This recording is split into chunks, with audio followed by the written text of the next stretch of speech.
week, and I'm very proud to have on air with us today Giovanni Feroce, who is also not only a successful business man and a Rhode Islander, but he's also a local hero serving our country in the Army. Thank you very, very much. Thank you for having me. Appreciate it. You're welcome. It's a pleasure to have you on. So, we wanted to bring Giovanni on the show again today because there's so many wonderful things that Rhode Island has to offer. And there's so many great people here, and we want to attract more talent to this state, more people to the state, and I see it happening. I really do. And one of the things that you've done is you've actually brought more manufacturing back in the state, more jobs.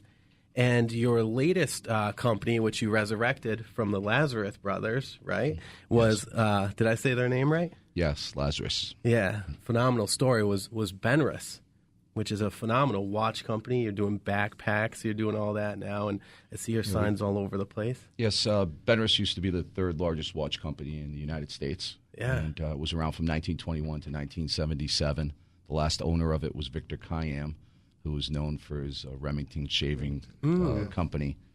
He had a famous line, which was, I love the shaver so much, I bought the company. Mm-hmm. I'm hoping someday maybe I'll be able to reincorporate that branding and use that. I love the brand so much, I bought the company. So we'll see what happens. But the fact is they thought very, very, very big. Mm-hmm. And that's one of the themes that I really try and focus on.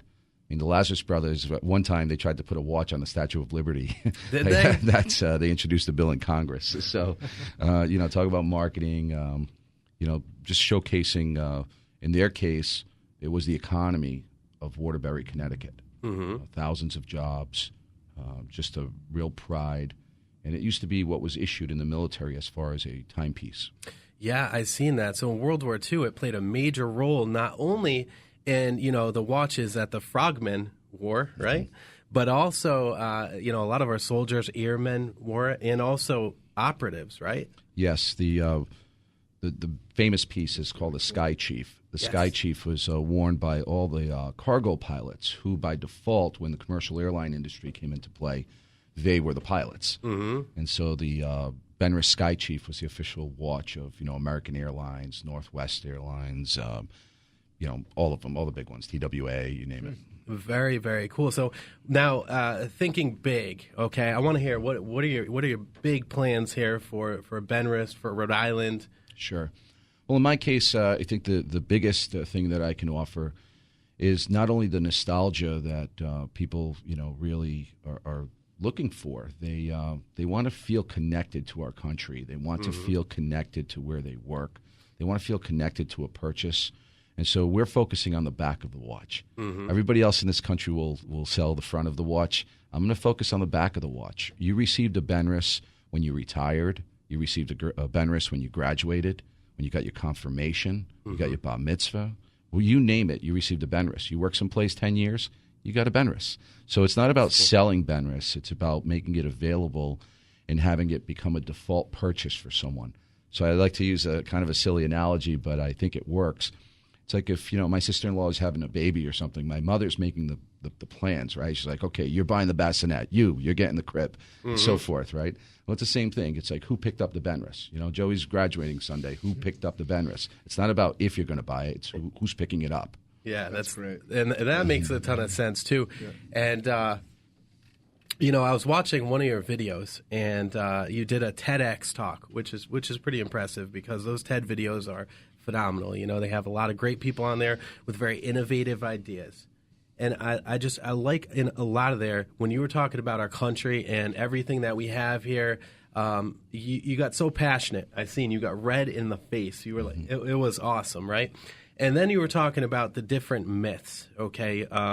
And one of the myths was you can't manufacture anything here. Is BENRUS, is that all made in the United States? No, we're getting there. The fact of the matter is I upgraded our movement to mm-hmm. a Swiss movement. Okay. I wanted BENRUS to be what it used to be, and that's a performance quality watch. Sure.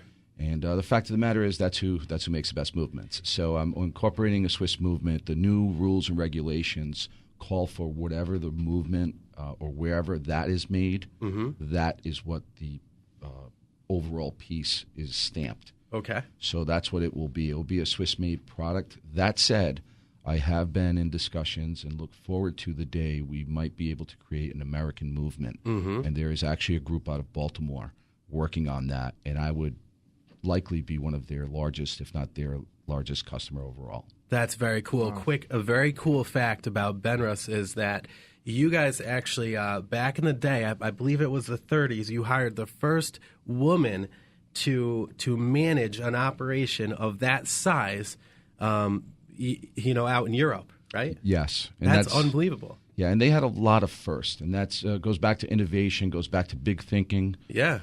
I backwards plan. I'm a military guy, right? Yep. So it's all about setting your objective, creating a time date stamp, right? So you reach it no later than, and you have to have a time. I believe in date that group, too. right? And then you align everything to meet that objective, be it capital, personnel, overall design and efforts. But you have to really look at the overall objective. I think people, unfortunately, especially when there might be hard times, they try and just go along with whatever budget in the moment and not aspire for more. Mm-hmm. My dad never worked less than 72 hours a week. Yeah. That's my family People too. work 40 hours and then they wonder why I don't have enough. Yeah. It's It's like true. that's not the way it works. To be honest with you, what's amazing is while I've been focusing on the redesign of the watches and the quality and what we're going to focus on when it comes to the back and so forth, our backpacks have taken off. I think we're becoming a disruptor in the backpack industry. I literally sold a couple $1 million worth of backpacks, and I was like, we sell backpacks? It's amazing because, awesome. Again, if you focus on big things, think about it. How long has JanSport been around? It's like, okay. Forever. Right? All right, so someone needs to come in and disrupt it. If you look at the iPhone, and I know there's all great new products out there, Android, all other stuff now, but the iPhone, if you think about it, was not a first mover. Most people think you have to be the first mover. Oh, my God, I have an idea. Don't tell anybody. The iPhone was the last to market. And he just said, okay, I want a phone with one button. Like that's, it's that kind of thinking. Yeah. That's so I didn't realize the iPhone was the last one. So what was before? The Samsung wasn't before. Well, they had BlackBerry. BlackBerry, which is not with us really anymore. Yeah. Correct. Yeah. Talk about disruptor. He took him right out. Right. Yeah. Exactly. And one of the other things I really appreciate about how you go about business is, and my team kind of mirrors this in a very small kind of way, is we hit marketing hard. Okay, and I think you said 10% of your budget is marketing. Correct. And the cool thing is you don't limit that 10%. So it's not a limited number. It keeps growing as your revenue grows, right? It does. And so it's a formula I believe in strongly.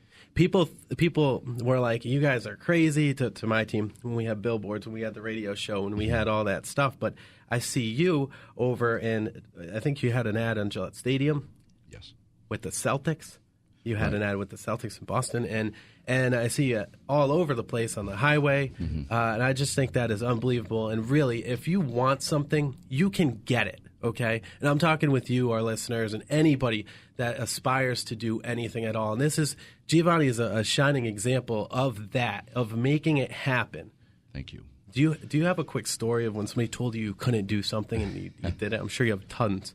Well, I remember, in one scenario, there were some issues that had come up and so forth, and I looked at the individual and I said, how much money do we need?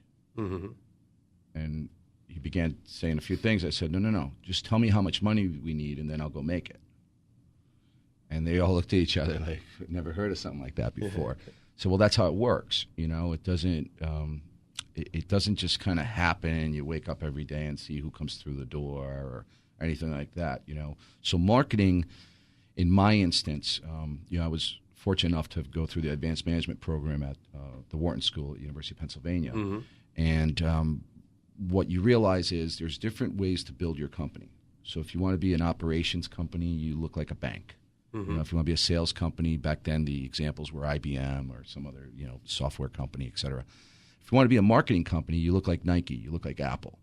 And so I really took that to heart, and I said, that's who I want to be. And then the example they gave us was UPS and FedEx. I said, UPS started in 1920, owns all their planes. FedEx started in 1969. They lease all their planes, all this other stuff going on, and you're like, okay, at the end of the day, who's worth more? And it was FedEx. I'm going to FedEx it because it had reached that point, right? So you knew the term, and now I'm sure they've all caught up due to systems and other things. But it all goes back to what are you trying to build? And again, in the case of Rhode Island, I think we have a competitive advantage when it comes to the cost of living.